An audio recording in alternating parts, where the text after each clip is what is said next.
Hello, everybody. My name is Charles Flores, and along with my partner SM, today we will be talking about a film we decided was a little interesting for us, and it goes by Ivan's Childhood.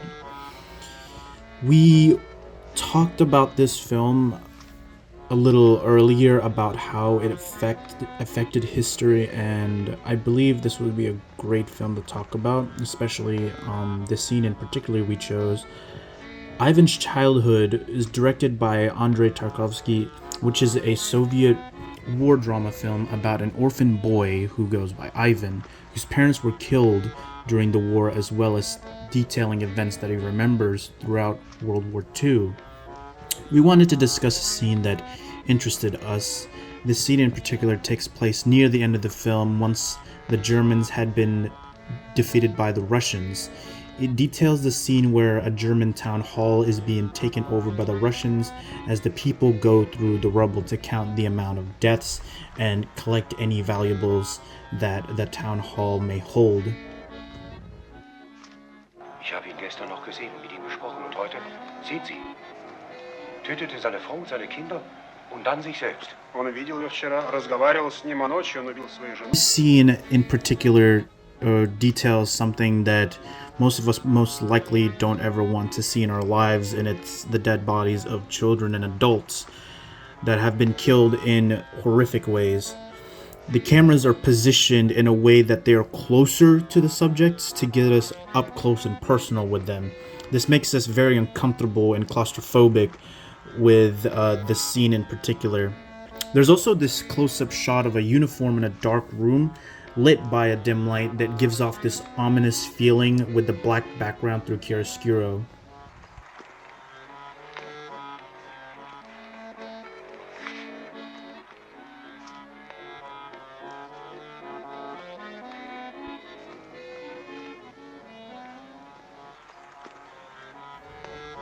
Lastly, we have the important scene to pan up to show the destruction of the interior itself, with other soldiers looking around and collecting items through the rubble. What's interesting about this particular scene is as the camera comes to a stop, it shows a Nazi symbol that displays that's almost at a third, but not there yet, and also kind of shows off in the middle that it is this sort of point of interest in this shot. It shows the importance that the win the Russians had against the Germans, as it's kind of strange as the man or the narrator asks us if this will be the last war on Earth, which obviously isn't true. Next up, I want to hand it over to my partner SM, who will be talking to us about all the contextualizing and the analysis, and telling us basically how the shots and this film was affected by the era it was shot in, basically. Hey guys, so it's me SM. Obviously, Charles told y'all about the cameras and the shots of these scene, but I want to get into how society was and how the culture was when Ivan's Childhood came out.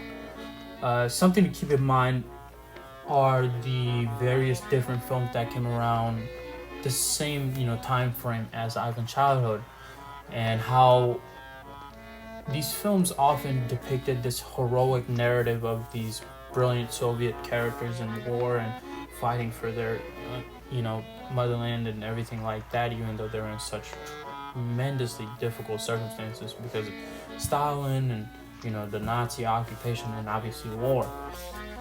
For example, Father of a Soldier, which is a Georgian film about, well, pretty obviously, the father of a soldier trying to look for his son in the war and becoming so encompassed in it and wanting to further his patriotism, and he actually joins the war effort and does some amazing heroic things, which is a great film, and I recommend watching it.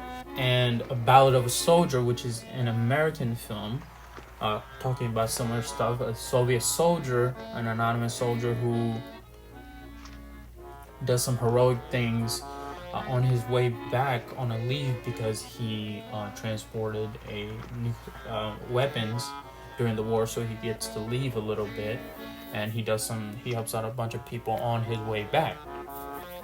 So the point is that these films depicted very heroic characters and held a high level of optimism. There were, like signs of corruptions and things like that in various different people, but the overall message was pretty optimistic in how resilient the Soviet people were.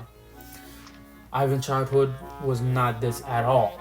As the name implies, it's about a childhood. It's about a child, a 12-year-old boy, Ivan. And Tarkovsky truly just shows you how horrifying war is. There's no holding back. He doesn't dance around the message or anything like that. He very matter-of-factly just shows you what war is. There's no heroes, there's no villains, there's no good overcoming the bad. It's just hell, essentially. And how this stole a child's innocence. As we mentioned before, the camera does an exceptional job at showcasing how dreadful the whole atmosphere is. There are multiple, wide shots. Instead of getting up close and showing what the people are doing that may be heroic, he just shows you what the positions the characters in, just the rubble and destruction of entire, nations. He just shows that there's no moment to be like, oh, be sad or like whatever, like these people fought back. It's more of like, this is the hell these people have been forced into. For example, the second part of our scene, the Nazi soldier murdering his whole entire family and committing suicide. And Tarkovsky doesn't, show clips or whatever. He just shows you the whole thing. His whole family laid out with bullet wounds to the chest, laying there perfectly straight while he's hanging there. There's nothing more powerful than that, I believe. It doesn't matter if he wanted to, surrender to, he didn't want to surrender to the Soviets with nation's pride in his heart, or if he couldn't face the fact what he did for the party or whatever it is. There's no heroic soldiers in war. It's just flawed people in a horrible scenario. That's all it is. As the scene starts, there's a level of celebration and hooray in the soldiers, but as they grow throughout this rubble, all of that dies away. There's no room for celebration. Horrors of war is indiscriminate. We want to argue that the reason Tarkovsky does this is that it's an argument to be against war. There's never a good reason for it, no matter what position they're in. And Ivan, for example, should have never had the attempt to be heroic and avenge his family and go throughout and be a spy. The point is, this is a 12-year-old child. That's the reality. That's suffering from PTSD and the horrors of this environment he's been forced into. The point of this film is that they should have never occurred. There is no heroes, there is no heroic acts in war. It's simply a bleak, meaningless hell that poor, ordinary people are forced into. And that is the reality of the Soviet war. I'd like to thank you so much for watching. Thank you to my partner, Charles. Y'all have a good day.